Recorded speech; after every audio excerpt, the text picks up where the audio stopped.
আমাদের বাড়িতে যখন নানান ধরনের পোকামাকড়ের উপদ্রব বাড়ে, বিশেষ করে আরশোলা, পিঁপড়ে, টিকটিকি, ইঁদুর, মশা, মাছি, এইসব পোকামাকড় যদি আমাদের বাড়িতে প্রচুর পরিমাণে বেড়ে যায়, তখন আমাদের খুবই বিরক্ত লাগে।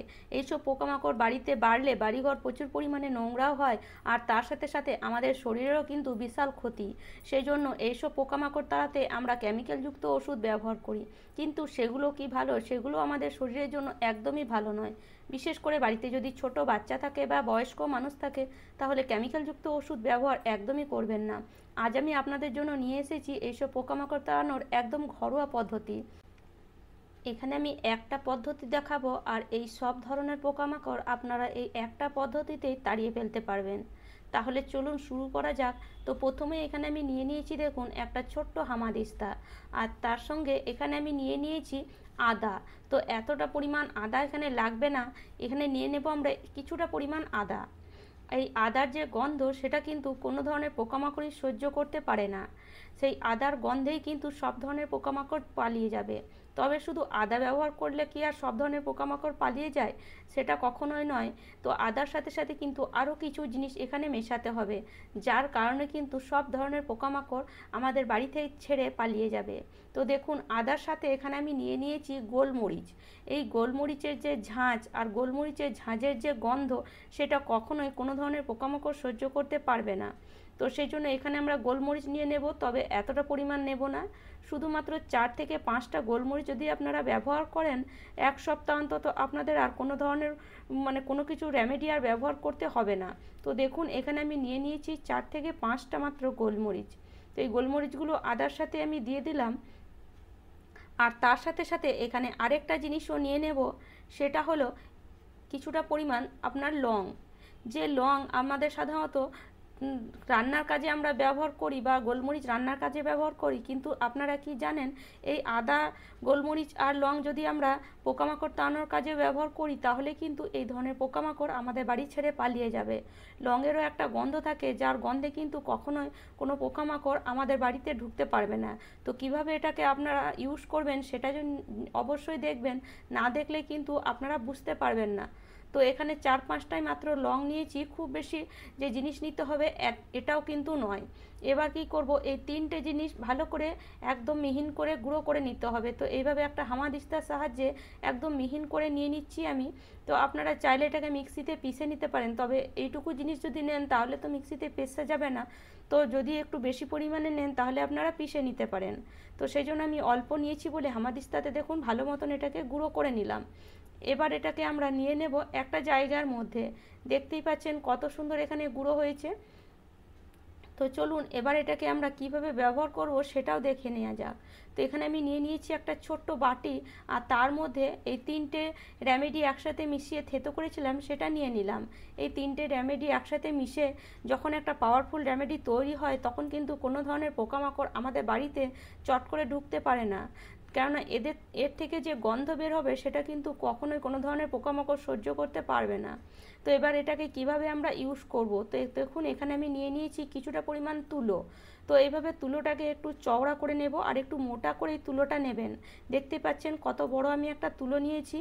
এবার কি করব, যে রেমেডিটা আমরা বানালাম, সেই রেমেডিটা আমরা এই তুলোর মধ্যে দিয়ে দেব। তার আগে তুলোগুলো আমি একটা প্লেটের মধ্যেই নিয়ে নিলাম। এই যে যে রেমেডিটা বানালাম, সেগুলো এইভাবে হাফ হাফ করে তুলোর মধ্যেই দিয়ে দেব। আর এইভাবে দিয়ে দিলেই কিন্তু আমাদের বাড়ি ছেড়ে সব ধরনের পোকামাকড় পালিয়ে যাবে। তবে এটাকে আপনারা কিভাবে ব্যবহার করবেন, কোথায় রাখবেন, সেটা কিন্তু অবশ্যই না দেখলে বুঝতে পারবেন না। তো দেখুন তুলোটাকে এবার আমি কি করছি, একসাথে এইভাবে জড়ো করে, যেমন আমরা একটা সলতে তৈরি করি, ঠিক সেরকম একটা সলতে তৈরি করছি। তো এরকম আমরা যখন আমাদের পঞ্চপ্রদীপ জ্বালাই, তখন এই ধরনেরই সলতে আমরা তৈরি করি। তো সেই সলতে আমি এখানে তৈরি করছি। আর এটাকে তৈরি করে যদি আপনারা রেখে দেন, তাহলে আমি আশা করি আপনাদের প্রত্যেক দিন জ্বালাতে লাগবে না। 2 থেকে 3 দিন পর পর একদিন জ্বালিয়ে দেবেন, দেখবেন সব ধরনের পোকামাকড় পালিয়ে যাবে। আর এটাকে যদি আপনারা এইভাবে বানিয়ে একদিন বানিয়ে রেখে দেন, মোটামুটি 5-6 দিন তো চলেই যাবে। দুটো বানিয়ে রেখে দিলে 1 সপ্তাহ কিন্তু খুব সহজেই চলে যাবে। 3 থেকে 4 দিন পর পর একটা করে জেলে দেবেন, তাহলেই কিন্তু কাজ হয়ে যাবে। তো এগুলো জ্বালাবার জন্য এখানে আমি নিয়ে নিয়েছি দুটো ছোট ছোট প্রদীপ, আর তার উপরে দিয়ে দিলাম এই যে তুলোগুলো। তো এখানে আপনাদের মাটির প্রদীপই কিন্তু নিতে হবে, অন্য কিছু জিনিস নিলে কিন্তু হবে না, কেননা এই যে আমরা রেমেডিটা বানালাম আর তার স্পর্শে যদি মাটির প্রদীপ যায় তাহলে কিন্তু খুব পাওয়ারফুল একটা রেমেডি তৈরি হবে, বা এর থেকে খুব একটা সুন্দর গন্ধ বেরোবে, যেটা আমাদের ভালো লাগলেও পোকামাকড়ের কখনোই ভালো লাগবে না। সেজন্য মাটির প্রদীপই নেবেন, আর তার মধ্যে অবশ্যই কিন্তু দিয়ে দিতে হবে আপনাদের কিছুটা পরিমাণ সর্ষের তেল। পুরো সর্ষের তেলে যে এটা ডুবিয়ে দিতে হবে এমন কিন্তু নয়, সামান্য একটু করে সর্ষের তেল দিয়ে দিবেন, তাহলে কিন্তু কাজ হবে। কেননা সর্ষের তেলের মধ্যে যে ঝাঁঝ থাকে সেই ঝাঁঝ কিন্তু কোনো ধরনের পোকামাকড় কখনোই সহ্য করতে পারে না। আর এই তিনটে রেমেডির সাথে যদি সর্ষের তেল মিশে যায় তাহলে একটা খুবই পাওয়ারফুল রেমেডি তৈরি হয়ে যায়, যার কারণে আমাদের বাড়িতে যত ধরনের পোকামাকড় থাক না কেন তারা ঘর থেকে বেরোতে বাধ্য হবেই হবে। তো চলুন এবার এটাকে আমরা কিভাবে জ্বালাবো। তো জ্বালাবার এখানে অবশ্যই আমাদেরকে নিয়ে নিতে হবে কিছুটা পরিমাণ কর্পূর। তো এখানে আমি একটা কর্পূর নিয়েছি, যেটাকে আমি আর্ধেক আর্ধেক করে দুটো জিনিসের মধ্যেই দিয়ে দেবো, মানে দুটো রেমেডির মধ্যেই দিয়ে দেবো। তো কর্পূরটা এইভাবে আপনারা গুঁড়ো করে দিতে পারেন বা একটা করে দিয়ে দিতে পারেন। একটা করে দিলে কী হয়, কর্পূরটা বেশি পরিমাণে লাগে, অর্ধেক করে দিয়ে দেন তাহলেই কিন্তু কাজ হবে। অর্ধেক করে দিলে জ্বলবেও খুব সুন্দর আর গন্ধও বেরোবে। আর যে কারণে আমরা জ্বালছি সেই কারণটাও কিন্তু মানে আপনাদের সফল হবে, সব ধরনের পোকামাকড়ও কিন্তু পালিয়ে যাবে। কর্পূর দিলে একটা কাজ আরও হয়, আমাদের ঘরের যে পজিটিভ এনার্জি সেটা ফিরে আসে, নেগেটিভ এনার্জি দূর হয়। তো সেই জন্য প্রত্যেক দিন সন্ধেবেলায় যদি আপনারা কর্পূর জ্বালেন তাহলে কর্পূরের মধ্যে এই জিনিসগুলো ভরে একটু জ্বেলে দেখুন না, সব ধরনের পোকামাকড় আপনাদের পালিয়ে যাবে।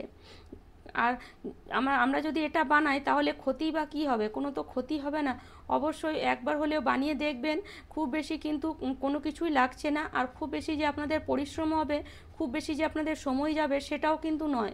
সন্ধেবেলায় এটাকে বানিয়ে রেখে দেন, সন্ধেবেলায় কর্পূর জ্বালান, তার বদলে এটা জ্বালিয়ে দেন, পুরো ঘরে একটু ঘুরিয়ে দেন, দেখবেন কিছুক্ষণের মধ্যে সব ধরনের পোকামাকড় পালিয়ে যাচ্ছে। যেখানে আরশোলা বেশি আছে তার কাছে এই প্রদীপটা দিয়ে দিতে পারেন, সেই জায়গাটার মধ্যে মনে হয় যে হ্যাঁ এই জায়গাতে আরশোলা আমাদের বেরিয়ে আসে, সেই জায়গার মধ্যে এটাকে প্রদীপটা জ্বেলে দিয়ে দেবেন, দেখবেন সব আরশোলা হুড়ুর করে বেরিয়ে আসবে। যদি বাড়িতে ইঁদুর থাকে সেগুলোও কিন্তু দেখবেন হুড়ুর করে পালিয়ে যাবে, কেননা এর গন্ধ কোনো পোকামাকড় কিন্তু কখনোই সহ্য করতে পারবে না। তো দেখতে পাচ্ছেন এটা কিন্তু খুব জোরে যে জ্বলবে সেটাও নয়, এটা এইভাবে আস্তে আস্তেই জ্বলবে, আর আপনাদের বাড়ি থেকে সব ধরনের পোকামাকড় বার করতে কিন্তু খুবই সাহায্য করবে।